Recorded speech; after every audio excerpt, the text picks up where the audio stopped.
Hey Aiden, how you doing? So excited to see you working on calisthenics and flexibility and mobility and everything, and you were killing it. You look fantastic. So I'll just show you some few things to help out with areas you're struggling with. So first I'll do like the hamstring calf kind of connection there. I'll explain in some quick anatomy and then show you the stretches or exercises. Um, so what you're experiencing is quite common in a lot of people. What happens? We have like fascia throughout our entire body, right? And so the fascia line, the fascial line from our hamstrings to our calves are very interesting because when our leg is like so, it's kind of bent. Our calf kind of like wraps up into our hamstring kind of back down into our calf. And so when they're disconnected like this, you can think of it almost like a knot, like a rope tie something. When your leg is bent, that fascial continuity is disconnected. Um, there's no actual connection here going on between the two. Then as soon as your leg is straightened, the knot pulls and the fascial line is totally connected. Um, and so that's why when people try and do a lot of like straight leg stuff, like especially splits and whatnot, their calf feels an extreme pull because all of a sudden from most of our life, our leg is kind of bent and there's, just the calf working on itself. And then all of a sudden you're involving all of that fascia, which is not just into the hamstring, but that fascial line actually goes all the way up to the top of our eyes. So all of a sudden, once our leg is straight, we have a much more significant pull in the leg all the way up through our entire body.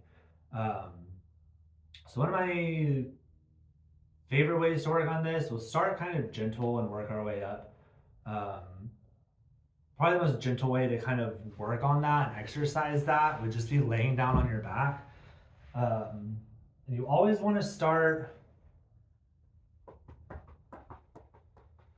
simple, I guess, would be the way to put it, right? Because you don't want to try and force your body to a place that it's not ready for yet, and it's not about hitting a certain pose or like reaching a certain length or extension or anything. It's about working with your body and allowing your body the time to adapt gently because you don't want to injure yourself or anything. So you want to start on your back and actually, so I don't use a stretch strap. People, if you have like a towel, a rope, a belt, or something to kind of help you with this, it helps. I have a rope over here. This is my rope. I love my rope. Um, so this is just probably the most handy, so I can show you how you can use it. You want to start on your back and leave one leg bent for now, and your other leg you're going to bring up. You're going to try and bring your knee as close to your chest as you can. You hold underneath here, and you're just going to work straightening and closing your leg, right? So I don't usually use a rope or anything, but if depending on how tight your hips are or how much extension you can get, you can always use something here to hold yourself stable. So some people might be here and you're just extending. Sometimes if you're extending up, it might kind of push this way. And that's fine. Allow it to move. Try and keep resistance here to try and get it back as much as you can, but don't force it here, force it. Allow it to move where it needs to move so that you're getting the movement and stretch. So you just want to kind of get your leg used to connecting here and disconnecting. If that's super comfortable, super easy, then you can start to straighten the other leg. But again, if your hips start lifting up, you start moving stuff, your back is arching, all of that, keep the other leg here. You don't want to hurt yourself, and you want to work with your body where your body is at now, until it starts to get a bit better, until you start to get more flexible. Start with that one. That's a great way to kind of warm up an exercise or workout or something. Do that on both legs. Do it however many times until you feel kind of looser throughout that area. Um, the next one is probably the worst thing in the entire world. I won't even lie, because you just kind of gotta you gotta break through it. You kind of gotta work through it and push through it. There's a lot of pain involved in this one. Definitely more of an advanced one, um, but it's extremely effective. So I'm gonna use this wall here. Hey.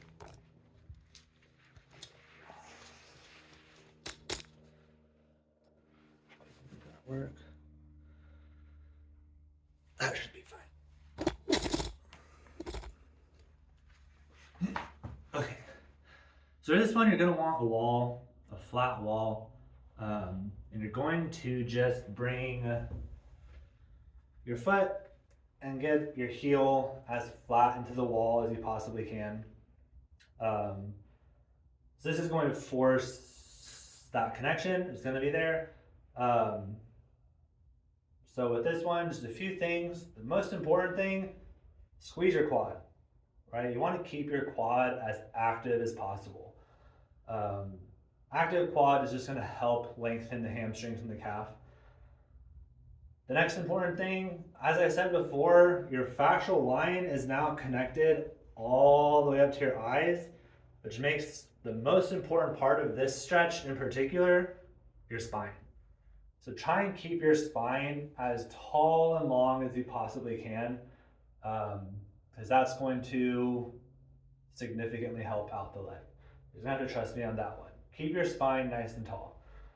Keep your quad nice and active. The next thing is you're gonna wanna pull the straight leg, this hip, back, and the bent leg, roll it forward. So you wanna square your hips as much as possible to the wall that you're facing, quad nice and active. So like this right here, just straightening your spine, squaring your hips, and squeezing your quad is probably going to be pretty intense. So just stay here. Do this as much as you can. If this isn't very intense or if it's really easy for you, the next thing you're going to start to do is you want to reach across the body, right? So if your right leg is forward, you want to reach your left side towards the right foot. And you can either do that, like reach your hand across, you can try and reach your elbow across, you can try and reach your shoulder across, whichever it is, wherever you are, try that. Again, it's going to be very intense, but you kind of have to do that to really work through this connection here. And then the last little kind of bit of advice for this particular stretch is use your muscles. So when we're in these kind of stretches, one of the most effective ways, especially for adults, to gain flexibility is to intentionally use the muscles in the stretch. So that could be push your foot forward. So I'm almost like a gas pedal. I'm trying to push my foot into the wall. I can try and, with my quad active, push my entire leg down. Almost like I'm trying to chop through the floor that way. I can also, with my quad active again, try and bend. I can actually bend, but I can try and drag my heel. Maybe that's a better way. Try and drag your heel and close your leg that way is another way to activate. And these are all fantastic ways, a PNF as it were, against the wall to strengthen the muscles through here. Yeah, it's awful, I won't lie. Ugh. But it's very effective. And then, so there's all of those. So that one's like a full-blown workout, that exercise right there. And then the last one that I'm going to show you is probably my favorite, and it's the most gentle and accessible probably. And also very well-rounded. So your other issue is kind of your hips. So this exercise is going to really, really, really help your hips, hamstrings, calves, and your ankles. I do remember, I don't know how much progress you've made, but I do remember last time we were doing mobility work, your ankles were extremely tight. And those really tight ankles are your ankles and your hips are very closely, directly related. So tight ankles can be tight hips can be tight ankles. So this exercise is going to work everything here: foot, ankle, calf, hamstring, hip. And it's very gentle. That last one was very intense. This one's a lot easier. So this is just going to be a type of rocking, and a rocking motion is an extremely effective way of training the body, of kind of resetting and reconditioning the body. And it's fun, and it's not nearly as painful. So for this one, you're just going to step one foot out, right? So knee down, foot up, hands into the center, and to start, you're just gonna try and touch your knee as far forward as you can.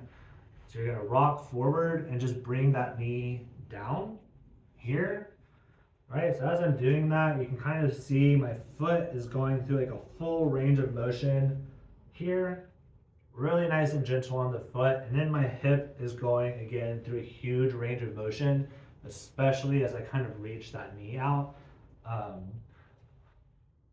So this motion right now is just mainly foot and hip, but what happens as you get better at that is then you can start to sit back farther. And as you're doing this, we're now going to start stretching the hamstring and calf here. So we're going out, you're coming all the way back. And what really starts to work the hamstring and calf is when you're back here, pull. I don't know if you can see that. I'm going to activate everything. I'm going to really pull myself forward here to get up this way. So I'm coming back, and instead of using the momentum to come back this way, I'm going to really intentionally pull myself this way here. It's going to work the hamstring a lot more. So this is a really fun exercise. Do it on both sides. Kind of do it facing you this way so you can kind of see better. Moving this way. Keep your chest up, keep your head up. That's important. Again, the spine is always going to be the most important thing in any movement you're doing. Yeah. Move where you can. Like if you're here and here, if that's all you can do right now, then just do that. The more often you do it, you're going to find, oh, now I can move a little bit farther. Oh, now I can move a little bit farther. Don't force it. You never want to force anything. Move where you're able to move now within that range. And the more you do that, you'll get better, you'll adapt, you'll be able to move farther and farther. It'll be great. So try those out for this. And I'll do another little video for your hips to help with that. But try all those out for now, see how those go. Let me know if they're effective or if you're having trouble with any of them, and I can try and help you a little bit more from there. But those three things should help a lot. I have literally a billion exercises that you could do. I have a ton of exercises and stretches and stuff, especially for the hamstrings and calves. Those are probably my three favorite for now. Most accessible, you can do them anywhere, anytime. So give those a go and let me know if you need any more help or troubleshooting with any of those exercises.